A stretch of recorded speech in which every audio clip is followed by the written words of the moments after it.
Hello everyone, Ram ई गुरुकुल में आप सबका स्वागत है। आज हम लोग इंडियन पॉलिटी एंड कॉन्स्टिट्यूशन में संविधान सभा टॉपिक डिस्कस करेंगे। देखिए, इस क्लास में हमने एक तो प्रीवियस ईयर एग्जाम्स के क्वेश्चंस को शामिल किया है। इसके अलावा आपके अपकमिंग एग्जाम्स में क्या क्वेश्चंस पूछे जा सकते हैं उसको शामिल करते हुए पूरा टॉपिक कवर किया है।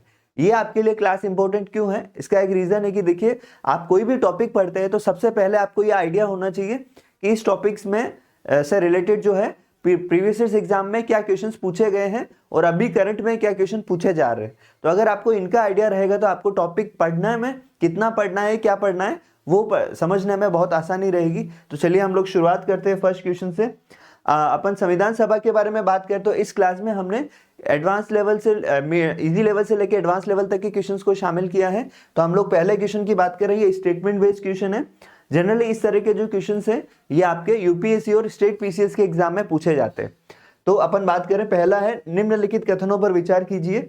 भारत में संविधान सभा के विचार का सर्वप्रथम उल्लेख बाल गंगाधर तिलक के स्वराज विधेयक में हुआ था। तो देखिए, बाल गंगाधर तिलक ने स्वराज विधेयक पेश किया था। स्वराज मतलब आप शब्द से समझ सकते हैं कि स्वयं राज करना मतलब। तो इसमें क्या था कि बाल गंगाधर तिलक ने कहा कि भारतीयों पर शासन भारतीय ही करेंगे और अपने अकॉर्डिंग करेंगे।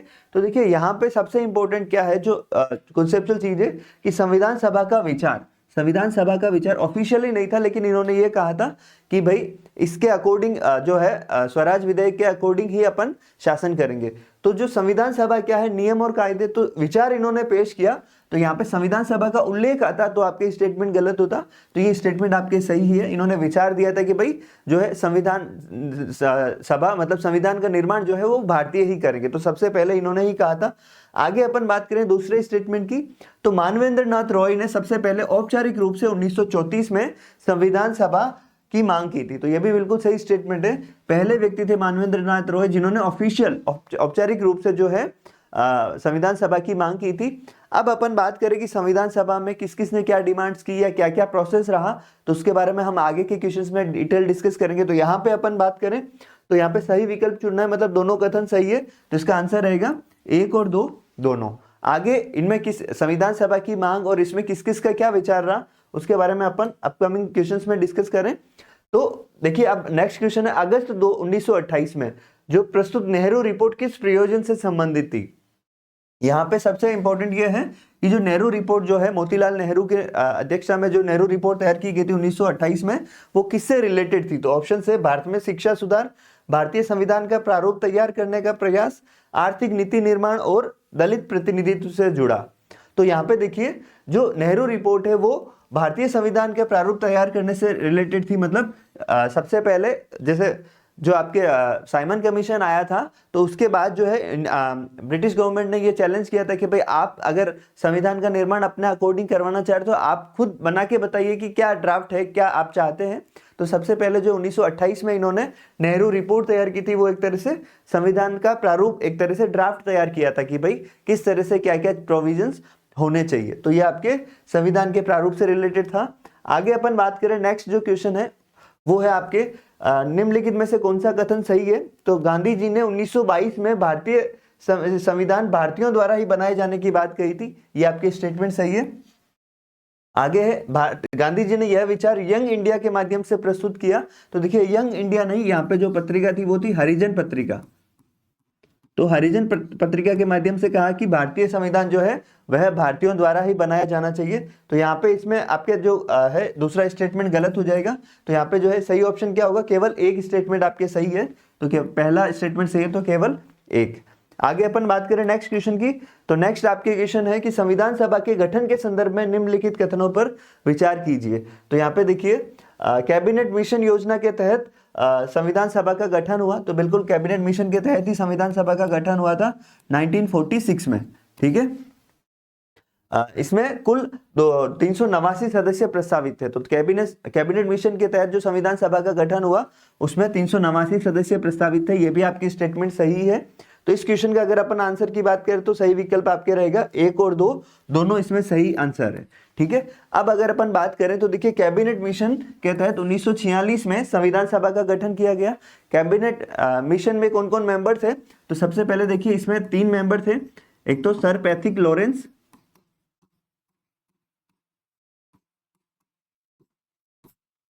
Sir Pethick, Lawrence, Stafford Cripps, sir Stafford Cripps और एवी अलेक्जेंडर, एवी अलेक्जेंडर। तो ये आपके 3 मेंबर थे कैबिनेट मिशन में और इसके तहत जो है संविधान सभा का गठन किया गया। तो यहाँ पे एक चीज इंपॉर्टेंट ये है, अब अपन बात करें कि भाई जैसे यहाँ पे ये दिया है कि भाई संविधान सभा में कुल 389 सदस्य प्रस्तावित थे। तो उसके बारे में अपन बात करें तो देखिए संविधान सभा में जो है कैबिनेट मिशन के तहत जो है 389 सदस्य प्रस्तावित थे। अब उसमें से कौन कौन से कहाँ से थे वो भी इंपॉर्टेंट है। तो 389 सदस्यों में से आपके देखिए 296 सदस्य 296 सदस्य तो आपके थे ब्रिटिश भारत के प्रांतों से, ब्रिटिश भारत से थे। और 93 जो मेंबर्स थे वो थे आपके देसी रियासतों से, देसी रियासतों से। ठीक है, तो ये चीजें आपको ध्यान रखने की। 389 टोटल मेंबर प्रस्तावित थे और इसमें 296 तो ब्रिटिश भारत से और आपके 93 जो थे वो देसी रियासतों से। अब अगर अपन बात करें कि देखिए ब्रिटिश भारत में आपके जो है 292 सदस्य तो थे प्रांतों से, सॉरी 292 तो मेंबर थे आपके प्रांतों से, जो स्टेट्स थे वहां से थे। और 4 मेंबर जो थे वो आपके थे यूटी से, केंद्र शासित प्रदेशों से। ठीक है, तो 292 और 4 296 आपके ब्रिटिश भारत से थे, जबकि 93 जो थे वो देशी रियासतों से थे। अब अपन यहाँ पे बात करें कि देखिए जो यहाँ पे जो ब्रिटिश भारत से जो सदस्य चुने गए ये आपके अप्रत्यक्ष निर्वाचन, मतलब जो है जो प्रांतीय असेंबली थे, प्रांतीय विधानसभाएं थी, उनमें से चुने गए। और इसके अलावा जो है देसी रियासतों से जो मेंबर चुने गए वो आपके मनोनीत किए गए थे। तो ये देखिए आंशिक रूप से निर्वाचित और आंशिक रूप से मनोनीत सभा थी संविधान सभा। तो ये चीज भी आपको ध्यान रखना है, इस तरह के क्वेश्चंस भी आपके कई बार एग्जाम में पूछे गए हैं। आगे अपन नेक्स्ट क्वेश्चन की बात करें तो देखिए संविधान सभा के बारे में कौन सा कथन सही नहीं है। महात्मा गांधी और जिन्ना दोनों ने संविधान सभा का चुनाव नहीं लड़ा, ये बिल्कुल सही है। जयप्रकाश नारायण ने संविधान सभा की सदस्यता से त्यागपत्र दे दिया, ये भी सही है। नेहरू ने संविधान सभा के अस्थायी रूप अध्यक्ष के रूप में कार्य किया, ये आपके गलत हो जाएगा। देखिए अस्थायी जो अध्यक्ष थे वो थे आपके डॉक्टर सच्चिदानंद सिन्हा, डॉक्टर सच्चिदानंद सिन्हा, ये आपके संविधान सभा के अस्थायी अध्यक्ष थे। ठीक है, तो सच्चिदानंद सिन्हा थे, डॉक्टर सच्चिदानंद सिन्हा संविधान सभा के अस्थायी अध्यक्ष थे, बिल्कुल सही स्टेटमेंट है। ठीक है, तो यहाँ पे अपने को गलत पूछा है कि कौन सा कथन गलत है, तो आपके हो जाएगा सी आंसर। ठीक है, नेहरू अस्थायी अध्यक्ष नहीं थे, इन्होंने उद्देश्य प्रस्ताव पेश किया था, वो अपने आगे के क्वेश्चंस में आएगा। नेक्स्ट अपन क्वेश्चन की बात करें तो देखिए संविधान सभा की पहली बैठक कब हुई थी। जुलाई अगस्त 1946 में संविधान सभा के चुनाव हुए। अब उसके बाद जो है इसकी पहली बैठक कब हुई उसके बारे में अगर अपन बात करें तो ऑप्शन है 26 जनवरी 1946, 15 अगस्त 1946, 9 दिसंबर 1946 और 11 दिसंबर 1946। तो यहाँ पे देखिए डेट बहुत इंपॉर्टेंट है, कई बार एग्जाम में पूछी जाती है। तो ये आपकी संविधान सभा की पहली बैठक जो है वह 9 दिसंबर 1946 को हुई और इस दिन डॉक्टर सच्चिदानंद सिन्हा संविधान सभा के अस्थायी अध्यक्ष बने। तो नेक्स्ट अपन क्वेश्चन के बारे में बात करें, नेक्स्ट है संविधान सभा की स्थायी अध्यक्षता किसने की, मतलब स्थायी रूप से कौन अध्यक्ष बने। ऑप्शन है सच्चिदानंद सिन्हा, हंसराज मेहता, राजेंद्र प्रसाद और एच सी मुखर्जी। तो देखिए संविधान सभा की जो अस्थायी अध्यक्ष थे वो आपके बने डॉक्टर राजेंद्र प्रसाद, जो कि भारत के पहले राष्ट्रपति भी थे। तो यह स्थायी अध्यक्ष बने 11 दिसंबर 1946 को, ये डेट भी आप ध्यान रखें, 11 दिसंबर 1946 को संविधान सभा के स्थायी अध्यक्ष बने। ठीक है, तो यहाँ पे अपने को सबसे इंपॉर्टेंट चीज क्या ध्यान रखना है, लेकिन कुछ इंटरप्शन है। ओके, तो यहाँ पे देखिए डॉक्टर राजेंद्र प्रसाद स्थायी अध्यक्ष थे। आगे अपन बात करें तो एच सी मुखर्जी भी संविधान सभा के उपाध्यक्ष रहे और टी कृष्णाचारी भी संविधान सभा के उपाध्यक्ष रहे। तो संविधान सभा के 2 उपाध्यक्ष थे, एक तो एच सी मुखर्जी और एक टी कृष्णाचारी, और स्थायी अध्यक्ष कौन थे, डॉक्टर राजेंद्र प्रसाद। आगे अपन नेक्स्ट क्वेश्चन के बारे में बात करें तो नेक्स्ट है आपके संविधान सभा की सदस्य संख्या विभाजन के बाद कितनी रह गई। विभाजन के बाद मतलब जैसे जब देश में विभाजन हुआ, भारत और पाकिस्तान के रूप में 2 देश बने, तो उसके बाद में कितनी संख्या रही। तो यहाँ पे ऑप्शन है 324, 389, 299 और आपके 250। तो स्वतंत्रता के बाद जो है जैसे 14 अगस्त को पाकिस्तान बना, 15 अगस्त को भारत बना, उसके बाद संविधान सभा की सदस्यता रह गई आपके 299। ठीक है, तो यहाँ पे ये चीज इंपॉर्टेंट है आपके कि 299 सदस्य रहेगी, जबकि गठन के समय कितनी थी, 389 थी। ये भी चीज बहुत इंपॉर्टेंट है। आगे अपन बात करें नेक्स्ट क्वेश्चन की, तो नेक्स्ट आपके निम्नलिखित में से कौन सा कथन सही है। 13 दिसंबर 1946 को पंडित नेहरू ने उद्देश्य प्रस्ताव रखा। बिल्कुल, यहाँ पे दो चीजें ध्यान रखनी है, एक तो आपको डेट ध्यान रखनी है और एक आपको किसने उद्देश्य प्रस्ताव पेश किया ये भी ध्यान रखना है, क्योंकि स्टेटमेंट बेस्ड क्वेश्चन हो या ऑब्जेक्टिव क्वेश्चन हो तो यहाँ पे ये चीज इंपॉर्टेंट है, एक तो डेट और एक आपके किस व्यक्ति ने पेश किया वो चीज इंपॉर्टेंट है। तो ये पेश किया पंडित जवाहरलाल नेहरू ने। यह प्रस्ताव 22 जनवरी 1948 को स्वीकार किया गया। देखिए यहाँ पे बहुत ट्रिकी क्वेश्चन है, 22 जनवरी 1948 को नहीं, 22 जनवरी 1947 को यह उद्देश्य प्रस्ताव सर्वसम्मति से स्वीकार कर लिया गया। तो यहाँ पे देखिए डेट की वजह से ये आपकी स्टेटमेंट गलत हो जाएगा। यहाँ पे ये स्टेटमेंट गलत है, ये सही है। यही प्रस्ताव संविधान की प्रस्तावना का आधार बना, तो बिल्कुल ये सही स्टेटमेंट है। उद्देश्य प्रस्ताव जो पेश किया गया था उसी के आधार पर भारत के संविधान की प्रस्तावना बनी, प्रियम्बल बनी। तो ये भी आपकी स्टेटमेंट सही है। तो इसमें सही स्टेटमेंट अपने को चुनना है, तो 1 और 3 आपके सही स्टेटमेंट रहेंगे। आंसर रहेगा आपके सी, केवल 1 और 3। आगे अपन बात करें नेक्स्ट क्वेश्चन की, तो नेक्स्ट आपके क्वेश्चन है संविधान सभा के गठन के संदर्भ में निम्नलिखित कथनों पर विचार कीजिए। अब देखिए 3 स्टेटमेंट है। ब्रिटिश भारत के सभी सदस्य प्रत्यक्ष मताधिकार के आधार पर चुने गए थे। देखिए यहाँ पे प्रत्यक्ष मताधिकार के बारे में अगर अपन बात करें तो सभी सदस्य प्रत्यक्ष मताधिकार के आधार पर नहीं, जैसे जो है आपके वयस्क मताधिकार पर अप्रत्यक्ष निर्वाचन हुआ था। ठीक है, प्रत्यक्ष का मतलब होता है कि जनता द्वारा, और अप्रत्यक्ष निर्वाचन मतलब कि जो है राज्यों की विधानसभाओं ने चुनाव किया। तो प्रत्यक्ष मताधिकार के आधार पर नहीं हुआ था। प्रत्यक्ष मताधिकार के आधार पर मतलब है कि आम जनता ने वोटिंग की, तो आम जनता ने नहीं की, राज्यों की जो विधानसभाएं हैं उनके सदस्यों ने वोटिंग की। तो ये आपकी स्टेटमेंट गलत हो जाएगा। देशी रियासतों के सदस्यों को मनोनीत किया गया, नॉमिनेट किया गया, वहां के शासकों द्वारा, वहां के राजाओं द्वारा उनके सदस्यों को मनोनीत किया गया था। तीसरा है संविधान सभा आंशिक रूप से चुनी गई और आंशिक रूप से नामांकित निकाय थी। बिल्कुल आंशिक रूप से, तो जैसे ब्रिटिश भारत के जो सदस्य थे वो अप्रत्यक्ष निर्वाचन से निर्वाचित हुए थे, और आंशिक रूप से जो देशी रियासतें थी वो मनोनीत की गई थी। तो ये भी आपकी स्टेटमेंट सही है। तो इसके अकॉर्डिंग आपके जो है सही विकल्प चुनना है, तो 2 और 3 आपके सही स्टेटमेंट है, पहला गलत है। तो यहाँ पे आपके आंसर रहेगा बी, केवल 2 और 3। आगे अपन बात करें नेक्स्ट क्वेश्चन की, तो नेक्स्ट आपके क्वेश्चन है कि संविधान सभा में कुल कितनी महिला सदस्य चुनी गई थी। तो देखिए संविधान सभा में जो है स्वतंत्रता के बाद जैसे 299 मेंबर है, तो उसमें कितनी महिला मेंबर्स थी, 10, 12, 15 और 18। तो देखिए संविधान सभा में जो है टोटल जो है 15 महिला सदस्य थी। अब कौन कौन थी इसके बारे में अपन और बात करें तो आगे के क्वेश्चंस में अपने को मिल जाएगा। जैसे इसमें बेगम एजाज रसूल जो थी वो एकमात्र मुस्लिम महिला सदस्य थी, और इससे रिलेटेड आपके एग्जाम में क्वेश्चन भी पूछा गया है। नेक्स्ट अपन बात करें क्वेश्चन की, तो देखिए निम्नलिखित में से कौन सी महिला संविधान सभा की सदस्य नहीं थी। तो इस तरह के क्वेश्चन जनरली आपके एग्जाम में पूछे जाते हैं कि आपको आइडिया है कि नहीं है कि महिला सदस्य कौन कौन शामिल रही है। जैसे एनी मस्करिनी, अम्मू स्वामीनाथन, विजय लक्ष्मी पंडित और कस्तूरबा गांधी। तो देखिए कस्तूरबा गांधी जो है वो संविधान सभा की सदस्य नहीं थी, तो यहाँ पे इसका आंसर रहेगा आपके डी। तो जनरली क्या है कि आपके अगर इस टाइप के क्वेश्चन आए तो आपके जनरली 3 स्टेटमेंट सही रहेंगे, और एक इसमें अलग स्टेटमेंट, अलग जो है संविधान सभा से रिलेटेड जो है अलग ऑप्शन दे दिया जाएगा कि इसमें यह महिला शामिल नहीं है। तो इसमें जैसे आपके इसके अलावा जैसे सुचिता कृपलानी, आपके विजय लक्ष्मी पंडित थी, सरोजनी नायडू थी, तो ये सब चीजें थी, राजकुमारी अमृत कौर थी। तो इसके अलावा जो आपके ऑप्शन रहे जैसे कस्तूरबा गांधी तो उस वक्त थी ही नहीं, उनका निधन पहले ही हो गया था, तो उन्होंने संविधान सभा का चुनाव भी नहीं लड़ा था। आगे अपन बात करें डॉक्टर भीमराव अंबेडकर प्रारंभ में किस स्थान से संविधान सभा के लिए चुने गए। ये आपके कई एग्जाम्स में क्वेश्चन पूछा जा चुका है कि भीमराव अंबेडकर ने जो संविधान सभा का जो चुनाव है वो कहां से जीता। तो ऑप्शन है आपके बंबई, बंगाल, बिहार और मद्रास। तो देखिए सबसे पहले जो है प्रारंभ में पूछा है, तो सबसे पहले इन्होंने चुनाव जीता था बंगाल में, जैसर कुल्ला नामक स्थान से। बंगाल में जैसर कुल्ला नामक स्थान से इन्होंने चुनाव जीता था। तो देखिए सबसे पहले जो है प्रारंभ में पूछा है, तो सबसे पहले इन्होंने चुनाव जीता था बंगाल में, जैसर कुल्ला नामक स्थान से। बंगाल में जैसर कुल्ला नामक स्थान से इन्होंने चुनाव जीता था। तो देखिए सबसे पहले जो है प्रारंभ में पूछा है, तो सबसे पहले इन्होंने चुनाव जीता था बंगाल में, जैसर कुल्ला नामक स्थान से। जेसर कुलना नामक स्थान से चुनाव जीता था और यहाँ से ये संविधान सभा के सदस्य बने थे। तो अब देखिए स्वतंत्रता के बाद क्या हुआ कि ये जो जेसर कुलना जगह थी ये आपके पूर्वी पाकिस्तान, अभी जैसे वर्तमान में जो बांग्लादेश है उसमें शामिल हो गई।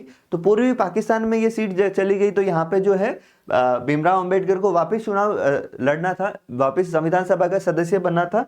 तो उसके बारे में अपन बात करें तो इसके बारे में नेक्स्ट क्वेश्चन आपके, जेसर कुलना पाकिस्तान में चले जाने के बाद डॉक्टर अंबेडकर किस क्षेत्र से पुणे संविधान सभा से चुने गए? तो ये भी आपके इंपॉर्टेंट है। ऑप्शन से आपके नागपुर, लखनऊ, बंबई और पुणे। तो देखिए इसमें जो है पंडित भीमराव अंबेडकर, सॉरी डॉक्टर भीमराव अंबेडकर आपके बंबई से दूसरी बार आपके संविधान सभा के सदस्य बने।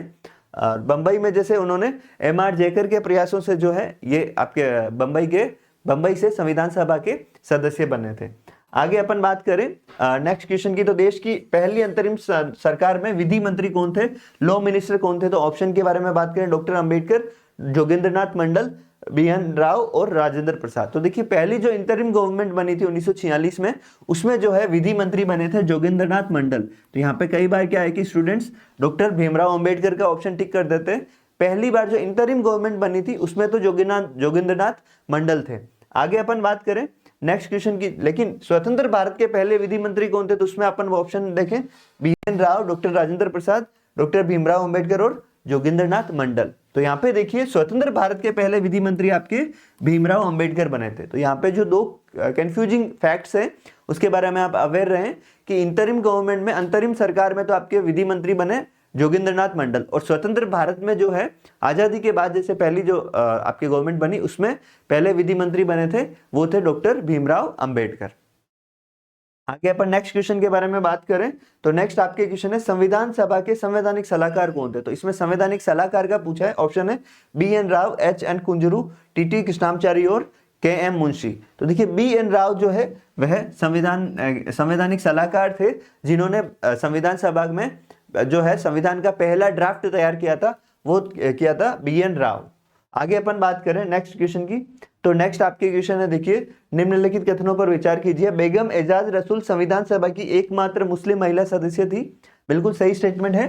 देखिए संविधान सभा में टोटल जो है वह 15 महिला सदस्य थी और उसमें कई बार जो जनरली क्वेश्चन पूछा जाता है वो इनसे रिलेटेड पूछा जाता है कि ये एकमात्र मुस्लिम महिला सदस्य थी। और इसके अलावा वे प्रारूप समिति की सदस्य भी थी। तो देखिए प्रारूप समिति में ये शामिल नहीं थी। प्रारूप समिति में 7 सदस्य शामिल थे जिसमें सभी पुरुष थे। तो ये प्रारूप समिति में शामिल नहीं थी, तो ये आपकी स्टेटमेंट गलत हो जाएगा। तो इसके अकॉर्डिंग आपके सही विकल्प का चुनना है, तो केवल एक स्टेटमेंट, पहला स्टेटमेंट जो है वह आपके सही है। तो जनरली ये ध्यान रखना है कि संविधान सभा में कुल 15 महिला सदस्य थी जिसमें से सर्वाधिक जो है वह संयुक्त प्रांत से चुनी गई। अभी जैसे जो उत्तर प्रदेश आता है, संयुक्त प्रांत से सर्वाधिक महिला सदस्य चुनी गई। संयुक्त प्रांत से टोटल जो है 5 महिला सदस्य चुनी गई थी संविधान सभा में। ठीक है, तो ये चीज भी आप ध्यान रखिए, ये भी फैक्ट ध्यान रखिए कि संविधान सभा में जो कुल 15 महिला सदस्य थी वह सर्वाधिक संयुक्त प्रांत से चुनी गई, कुल 5 महिला सदस्य चुनी गई थी। आगे अपन नेक्स्ट क्वेश्चन के बारे में बात करें तो नेक्स्ट आपके क्वेश्चन है संविधान सभा की प्रस्तावना में उल्लिखित तिथि 26 नवंबर 1949 का क्या महत्व है? देखिए संविधान सभा की प्रस्तावना में जो डेट है संविधान के जो स्वीकार करने की वो है 26 नवंबर 1949। तो इसमें है देखिए संविधान के लागू होने की तिथि, संविधान के अंगीकृत, अधिनियमित और आत्मार्पित करने की तिथि, प्रारूप समिति की स्थापना की तिथि, संविधान सभा के गठन की तिथि। तो देखिए यहाँ पे जो है इसका जो इंपॉर्टेंस है, इसका क्या मतलब है कि इसमें जो प्रस्तावना में भी यही एग्जैक्ट सेंटेंस दिया गया है कि संविधान को इस 26 नवंबर 1949 को संविधान को अंगीकृत, अधिनियमित और आत्मार्पित करते हैं। तो यहाँ पे इसका क्या है कि स्वीकार करना, लागू करना और स्वयं को सौंपना, तो ये इसका मतलब है। और ये अब संविधान के लागू होने की तिथि, तो संविधान पूर्ण रूप से 26 जनवरी 1950 को लागू हुआ था। प्रारूप समिति की स्थापना, तो इसकी स्थापना आपके 29 अगस्त 1947 को हुई थी। संविधान सभा के गठन की तिथि, तो संविधान सभा का गठन आपके 1946 में हुआ। पहली बैठक 9 दिसंबर 1946 को हुई थी। आगे अपन नेक्स्ट क्वेश्चन के बारे में बात करें तो देखिए संविधान लागू होने के समय उसमें कितने भाग, अनुच्छेद और अनुसूचियां थी? तो यहाँ पे ऑप्शन से 20 भाग, 395 अनुच्छेद, 7 अनुसूचियां। बी है आपके 24 भाग, 380 अनुच्छेद, 10 अनुसूचियां। सी है आपके 22 भाग, 400 अनुच्छेद और 9 अनुसूचियां। डी है 22 भाग 395 अनुच्छेद और 8 अनुसूचियां। तो इसके अकॉर्डिंग अपन जो है संविधान जब लागू हुआ तब कितने भाग थे, तो देखिए इसमें जो है आपके 22 भाग आपके 395 अनुच्छेद और 8 अनुसूचियां हैं। ठीक है, तो यहाँ पे ये चीज ध्यान रखना है कि 395 अनुच्छेद थे, 8 अनुसूचियां थी और 22 भाग थे। वर्तमान में भी मूल रूप से जो है वो 22 ही भाग है। अनुच्छेद आपके 465 से अधिक है और इसके अलावा 12 अनुसूचियां हैं वर्तमान में। ये चीज ध्यान रखना है कि मूल रूप से 22 ही भाग है, ये ध्यान रखना है। जैसे ए बी इस तरह के भाग है, लेकिन मूल रूप से जो है वह 22 भाग ही है। आगे अपन बात करें नेक्स्ट क्वेश्चन की, तो नेक्स्ट आपके निम्नलिखित कथनों पर विचार करें। प्रस्तावना संविधान का भाग नहीं है। तो देखिए संविधान का भाग है प्रस्तावना, तो ये आपके सर्वोच्च न्यायालय ने भी इस बारे में स्पष्ट किया है। प्रस्तावना में 26 नवंबर 1949 की तिथि अंकित है, तो ये भी बिल्कुल सही है। प्रस्तावना में कौन सी तिथि है, 26 नवंबर 1949। तो यहाँ पे आपके सही ऑप्शन चुनना है, तो आपके केवल 2 सही विकल्प रहेगा। देखिए आप कभी भी क्वेश्चंस को अटेम्प्ट करें तो यहाँ पे सबसे इंपॉर्टेंट ये चीज देखना है। ठीक है, अगर स्टेटमेंट बेस्ड क्वेश्चन हो तो आपके सबसे इंपॉर्टेंट ये है, क्योंकि अगर यहाँ पे सही की जगह अगर असत्य कथन का बोल देते तो आपके आंसर ही पूरा चेंज हो जाता, आपके आंसर होता केवल 1। तो यहाँ पे कई बार क्या है, स्टूडेंट्स के जो नेगेटिव मार्किंग होती है वो इस सेंटेंस की वजह से होती है कि यहाँ से क्या पूछा है वो बहुत ज्यादा इंपॉर्टेंट है, कि सही कथन पूछा है या गलत पूछा है। नेक्स्ट अपन बात करें क्वेश्चन की, तो निम्नलिखित में से संविधान सभा के प्रथम चरण की अवधि कौन सी थी। जैसे 3 चरण थे, तो प्रथम चरण की अवधि कौन सी थी, 6 दिसंबर 1946 से 14 अगस्त 1947, 15 अगस्त 1947 से 26 नवंबर 1949, 27 नवंबर 1949 से 26 जनवरी 1950, 9 दिसंबर 1946 से 26 जनवरी 1950। तो देखिए जो पहला चरण है वो आपके था 6 दिसंबर 1946 से 14 अगस्त 1947 तक। इस दौरान संविधान सभा के रूप में कार्य किया। इसके बाद जो है इन्होंने जैसे 27 नवंबर से 26 जनवरी 1950 तक जो है संप्रभु संस्था के रूप में कार्य किया, और इसके बाद लोकसभा चुनाव तक इसने जो है आपके अस्थायी संसद के रूप में कार्य किया, कार्यकारी संसद के रूप में इन्होंने कार्य किया। तो आगे अपन बात करें नेक्स्ट क्वेश्चन के बारे में। नेक्स्ट आपके है, संविधान सभा ने संप्रभुता संपन्न निकाय तथा तदर्थ संसद के रूप में किस अवधि में कार्य किया।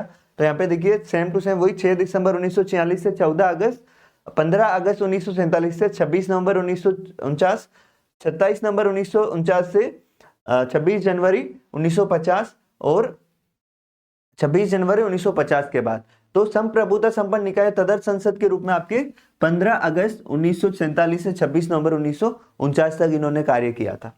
आगे अपन बात करें नेक्स्ट क्वेश्चन की।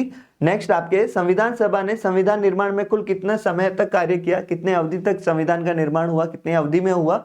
तो ऑप्शन से 2 वर्ष 9 माह 10 दिन, बी है 3 वर्ष 1 माह 20 दिन, सी है 2 वर्ष 11 माह 18 दिन और डी है 2 वर्ष 6 माह 25 दिन। तो यहाँ पे जो संविधान निर्माण की अवधि जो है 2 वर्ष 11 माह और 18 दिन है। तो ये भी आपके कई एग्जाम्स में क्वेश्चन पूछा गया है, इस अवधि को ध्यान रखिए।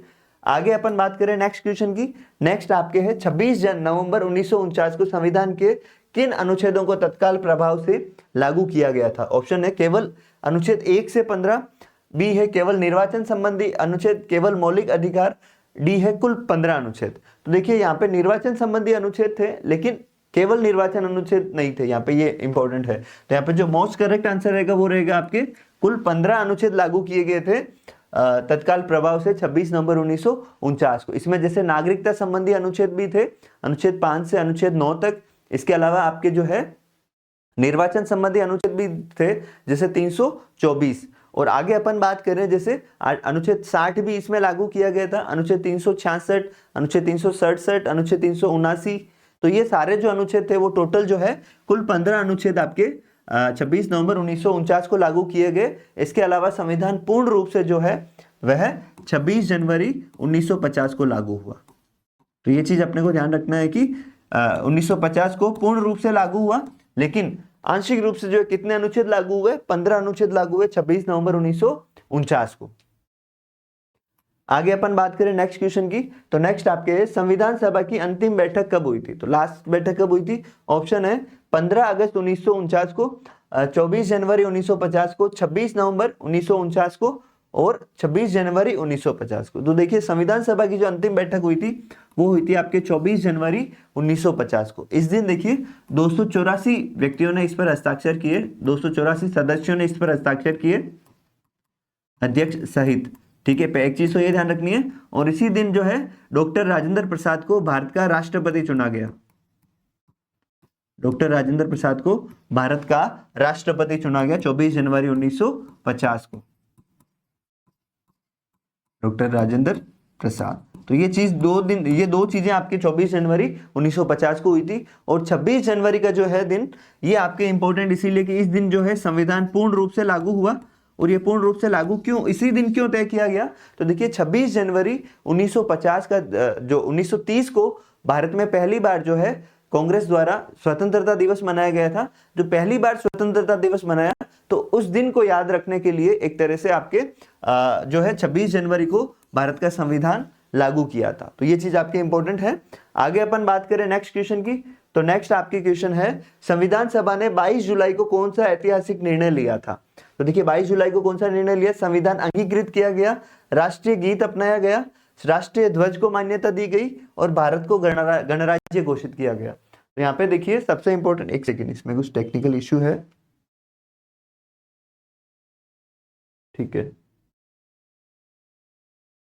तो ये आपके इसमें ऑप्शन है 4। अब इसमें 22 जुलाई को क्या निर्णय लिया गया, तो 22 जुलाई को देखिए राष्ट्रीय ध्वज को मान्यता दी गई थी, तो इस कारण से ये हिस्टोरिक डे है। तो ये चीज आपको ध्यान रखनी है। राष्ट्रीय गीत और राष्ट्रीय गान जो है वो संविधान सभा की आपके अंतिम बैठक में इन्हें अपनाया गया। इसके अलावा भारत को गणराज्य जो है, भारत जो है गणतंत्र बना वो 26 जनवरी 1950 को बना था। आगे अपन बात करें नेक्स्ट क्वेश्चन की, तो नेक्स्ट है आपके 24 जनवरी 1950 को संविधान सभा ने कौन से दो प्रमुख निर्णय लिए। ऑप्शन से संविधान पारित करना और प्रधानमंत्री का चुनाव, संविधान पर हस्ताक्षर करना और राष्ट्रपति का निर्वाचन, राष्ट्रगान अपनाना, संसद का उद्घाटन, नागरिकता अधिनियम पारित करना और संविधान लागू करना। तो देखिए 24 जनवरी को जो है मुख्य रूप से संविधान पर हस्ताक्षर किया और राष्ट्रपति का निर्वाचन किया, राष्ट्रपति का चुनाव किया। तो संविधान पर हस्ताक्षर कितने लोगों ने किया, अपन ने अभी डिस्कस किया, 284 लोगों ने, 284 लोगों ने संविधान पर हस्ताक्षर किए थे। आगे अपन बात करें 26 नवंबर को किस दिवस के रूप में मनाया जाता है, तो देखिए 26 नवंबर जो डेट है वो आपके 26 नवंबर 1949। तो ये आपके जो डेट है ये आपके प्रस्तावना में डेट अंकित है और इसी दिन जो है संविधान को स्वीकार किया गया था। तो इस डेट को रेखांकित करने के लिए वर्ष 2015 से कौन सा दिवस मनाया जाता है। ऑप्शन अपन बात करें राष्ट्रीय एकता दिवस, विधि दिवस, संविधान दिवस और संविधान सभा दिवस। तो देखिए वर्ष 2015 से इसे संविधान दिवस के रूप में मनाया जाता है, जो भीमराव अंबेडकर के योगदान और संविधान सभा के योगदान को रेखांकित करने के लिए। इसमें शायद टेक्निकल इश्यू आ रहा है कुछ, आई थिंक इसको फिक्स करें एक बार। नेक्स्ट क्वेश्चन के बारे में बात करें तो संविधान सभा से संबंधित निम्नलिखित कथनों पर विचार कीजिए। अब देखिए कौन कौन से स्टेटमेंट थे। पंडित जवाहरलाल नेहरू ने डॉक्टर अंबेडकर को स्किल्ड पायलट कहा। पंडित जवाहरलाल नेहरू ने नहीं कहा था, यहां पे देखिए डॉक्टर राजेंद्र प्रसाद ने कहा था। डॉक्टर राजेंद्र प्रसाद ने जो है भीमराव अंबेडकर को स्किल्ड पायलट कहा था। और यहाँ पे देखिए ग्रैनविल हॉस्टेल ने कहा संविधान सभा कांग्रेस थी और कांग्रेस भारत थी। तो ये स्टेटमेंट आपके सही है। संविधान सभा ने कहा कि इसमें जो है कांग्रेस के सदस्य अधिकतर है, तो जो सारे निर्णय है वो कांग्रेस के अकॉर्डिंग ही हो रहे। तो ये कथन आपके ग्रैनविल हॉस्टेल का था, ये विख्यात जो है संविधानविद थे। जबकि डॉक्टर राजेंद्र प्रसाद ने भीमराव अंबेडकर के योगदान को देखते हुए कहा कि एक स्किल्ड पायलट है जिनके नेतृत्व में संविधान का निर्माण हो रहा है। तो यहाँ पे सही विकल्प चुनना है। तो आपके दो पहला स्टेटमेंट तो गलत हो जाएगा, दूसरा सही है, तो यहाँ पे आपका आंसर रहेगा केवल 2। तो इस तरह के क्वेश्चंस जनरली आपके एग्जाम में पूछे जाते हैं। ये आपके संविधान सभा का लास्ट क्वेश्चन है। भारत का संविधान अंगीकृत, अधिनियमित और आत्मार्पित कब किया गया तथा पूर्ण रूप से लागू कब हुआ। मतलब 2 डेट पूछ ली इसमें। तो देखिए ऑप्शन से अंगीकृत तो 15 अगस्त 1947 को, लागू आपके 26 जनवरी 1950 को। अंगीकृत आपके बी ऑप्शन है 9 दिसंबर 1946 को, लागू 15 अगस्त 1947 को। सी है आपके अंगीकृत किया गया 24 जनवरी 1950 को, लागू हुआ आपके 26 जनवरी 1951 को। डी है आपके अंगीकृत 26 नवंबर 1949 को और लागू हुआ 26 जनवरी 1950 को। तो देखिए जो अंगीकृत, अधिनियमित और आत्मार्पित, इनका उल्लेख जो है ये आपके प्रस्तावना में उल्लेख है, और प्रस्तावना में जो तिथि है वो तिथि है 26 नवंबर 1949। और इसके अलावा जो भारत का संविधान पूर्ण रूप से लागू हुआ ये हुआ था आपके 26 जनवरी 1950 को। तो यहाँ पे इसका आंसर रहेगा आपके डी। अंगीकृत तो 26 नवंबर 1949 को हुआ, और पूर्ण रूप से जो लागू हुआ वह आपके 26 जनवरी 1950 को हुआ था। तो ये संविधान सभा से रिलेटेड आपके इंपॉर्टेंट क्वेश्चंस थे जो आपके कई एग्जाम्स में भी पूछे गए, और करंट बेस में क्या क्वेश्चन पूछे जा सकते हैं वो भी अपन ने डिस्कस किया। आई होप आपको वीडियो पसंद आया होगा। लाइक शेयर जरूर करें, सब्सक्राइब करें चैनल को, और बेल आइकन दबाएं ताकि आपको नोटिफिकेशन मिलते रहें। इसके अलावा आपके कोई सजेशन है तो आप कमेंट बॉक्स में जरूर दें, हम उनके अकॉर्डिंग आपकी क्लासेस कंडक्ट करेंगे। मिलते हैं नई क्लास में नए टॉपिक के साथ। Thank you everyone.